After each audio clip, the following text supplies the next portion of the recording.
ভীতিকর স্বপ্ন দেখি প্রায়, এরকম ক্ষেত্রে করণীয় আমল কি? কোরআন সুন্নাহর আলোকে জানাবে। প্রশ্ন হলো, ফজরে শুধু ফরজ পড়া যায়, এতটুকু ওয়াক্ত বাকি থাকলে সুন্নত কি করবো এবং কখন পড়বো? এরপরে প্রশ্ন হলো, আমি একদিন স্ত্রীকে বলেছিলাম তোমাকে বিয়ে করেই ভুল করেছি, এতে কি কোনো তালাক হয়েছে? হয়ে থাকলে এখন করণীয় কি? কোনো বিষয়ে সুপারিশের জন্য আপনার হাতে পায়ে ধরে বলছি, এভাবে বললে কোনো গুনাহ হবে কি? ভীতিকর স্বপ্ন দেখি প্রায়, এরকম ক্ষেত্রে করণীয় আমল কি? কোরআন সুন্নাহর আলোকে জানাবেন। স্বপ্নে যদি আমরা এমন কিছু দেখি যেটা দেখে আমরা ভড়কে যাই, বা যেটা দেখে আমরা দুশ্চিন্তাগ্রস্ত হয়ে পড়ি, কিংবা আমরা কিছুটা পেরেশান এবং অস্থির হয়ে পড়ি, তাহলে সেক্ষেত্রে আমাদের করণীয় কি? এ প্রসঙ্গে সহিহ মুসলিম বর্ণিত হাদিস, যেটি আবু কাতাদা রাদিয়াল্লাহু তাআলা আনহু বর্ণনা করেছেন নবী সাল্লাল্লাহু আলাইহি ওয়াসাল্লাম থেকে, সেখানে আমরা সুনির্দিষ্ট নির্দেশনা পাই। তিনি বলেছেন, আর রুইয়া সালিহা মিনাল্লাহি ওয়া রুইয়া সু মিনাশ শাইতান।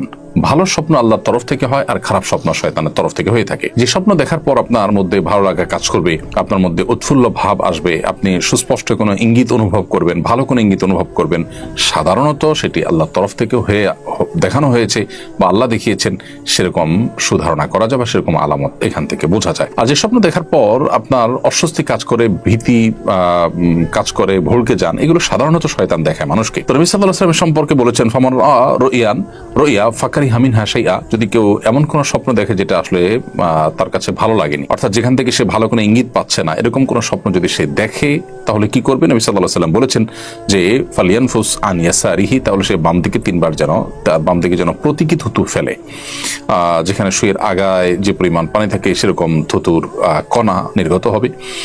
এবং ওয়ালিয়া তাআউযু মিনাশ শাইতান, এবং শয়তান থেকে আল্লাহর কাছে পানা চাইবে, অর্থাৎ আউযু বিল্লাহি মিনাশ শাইতানির রাজিম পড়বে। এই দুটি কাজ যদি করে, নবী সাল্লাল্লাহু আলাইহি ওয়াসাল্লাম বলেছেন লা তাদুরু, সেই স্বপ্ন যেখানে কোনো খারাপ ইন্ডিকেশন আছে সেটা তার কোনো ক্ষতি করবে না, তাকে আল্লাহ তাআলা হেফাজত করবেন। এবং আরেকটি নির্দেশনা নবী সাল্লাল্লাহু আলাইহি ওয়াসাল্লাম দিয়েছেন, তা হলো ওয়ালা ইয়াখবিরু বিহা আহাদা, এবং কাউকে সংবাদের খবর দিবে না। এর পাশাপাশি নবী সাল্লাল্লাহু আলাইহি ওয়াসাল্লাম বলেছেন, ফাইন রাআ রুইয়া হাসানাহ, যদি ভালো স্বপ্ন কেউ দেখে, তাহলে সেক্ষেত্রে সে সেখান থেকে যেন সুসংবাদ গ্রহণ করে, এবং সেটা নিজের খুব কাছের লোকজন ছাড়া বাকিদেরকে যেন না বলে। হাদিস থেকে পরিষ্কারভাবে বোঝা গেল, স্বপ্ন ভালো হোক আর মন্দ হোক, জনসমক্ষে স্বপ্ন খুব বেশি বলে বেড়ানো, এটা নবী সাল্লাল্লাহু আলাইহি ওয়াসাল্লামের সুন্নাহর পরিপন্থী। সাহাবায়ে কেরাম নবীজির কাছে প্রশ্ন করতেন স্বপ্নের উত্তর জানার জন্য, সেটা ব্যক্তিগত উদ্যোগ এবং একান্ত ঘরোয়া উদ্যোগ, একান্ত কাছের লোকদের মধ্যে নেওয়া উদ্যোগ।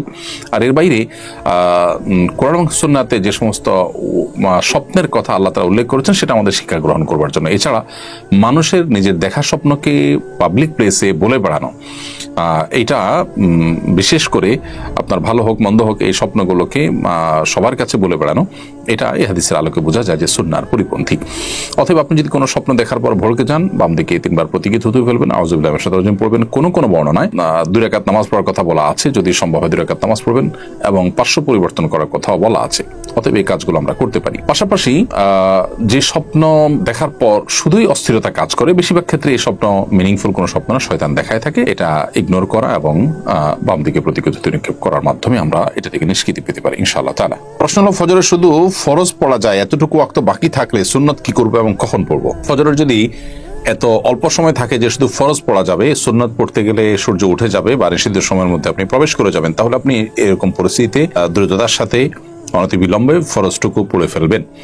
আর সুন্নত যেটা আপনার পড়া হয়নি, সেটা সূর্য উদিত হওয়ার পরে পড়বেন। কারণ এ সম্পর্কে তিরমিজিতে আবু হুরায়রা রাদিয়াল্লাহু আনহু হাদিসে নবী করিম সাল্লাল্লাহু আলাইহি ওয়াসাল্লাম বলেছেন, মাল্লাম ইউসাল্লি রাকাতাল ফজর ফালিউসাল্লি মা বাদা মা তাতলুউশ শামস। যদি কেউ ফজরের 2 রাকাত নামাজ না পড়ে থাকে বা মিস করে থাকে, তাহলে সূর্য ওঠার পরে যেন সে পড়ে। অতএব এই 2 রাকাত আপনি সূর্য ওঠার পরে পড়বেন।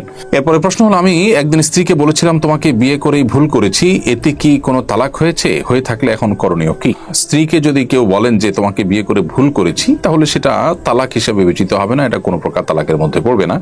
তবে এই ধরনের কথা পরিহার করা উচিত একজন স্বামীর, কারণ বিয়ে করে ফেলেছেন, সম্পর্ক হয়ে গেছে, এখন সামনে একসাথে পথ চলা কিভাবে সুন্দর হয় সেটি করবেন, এবং বিচ্ছেদের কোনো চিন্তাও যেহেতু করছেন না, তাহলে সেক্ষেত্রে এমন কথা বলা যেটা নিজেদের মধ্যকার সম্পর্ককে নষ্ট করতে পারে, অবনতির দিকে নিতে পারে, সেটা কখনো বুদ্ধিমত্তার পরিচায়ক হতে পারে না। অতএব তোমাকে বিয়ে করে ভুল করেছি এই কথা বলে আপনি এখন আরেকটি ভুল করলেন, যে ভুলটা মাসুল হয়তো আপনাকে দিতে হবে দাম্পত্য কলহের মধ্য দিয়ে। এই জন্য এ ধরনের কথা স্বামী স্ত্রী পরস্পরকে কেউই কাউকে বলা উচিত নয়।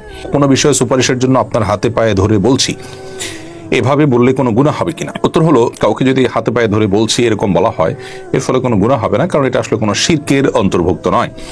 এটা কারণে কোনো আপনি শিরকে লিপ্ত হয়েছেন বা শরিয়ার কোনো ভায়োলেশন করেছেন এমন কোনো বিষয় নয়। এটি গুরুত্ব বোঝানোর জন্য সর্বোচ্চ আকুতি এবং মিনতি বোঝাবার জন্য সাধারণত বলা হয়ে থাকে। এটা আমাদের একটা প্রচলন বা পরিভাষা। এই পরিভাষার সাথে কোরআন হাদিসের কোনো সংঘর্ষ নেই। হাত বা পায়ে ধরে বলার মানে হলো সর্বোচ্চ অনুনয় সহকারে বলা। এখানে পুজো কিংবা উপাসনার কিছু নেই যে এটা শিরক হতে যাবে, বিধায় এটা গুনাহ হবে না। এরপরে প্রশ্ন হলো, ভিক্ষুক যদি আল্লাহর ওয়াস্তে ভিক্ষা চায় তাহলে কি তখন ভিক্ষা দেয়া তাকে আবশ্যকীয়, না দিলে কি গুনাহ হবে? উত্তর হলো যে কেউ আল্লাহর ওয়াস্তে কিছু চাইলে তাকে দেওয়া উচিত সাধ্য অনুযায়ী, বিশেষ করে সে যদি অভাবী মনে হয়।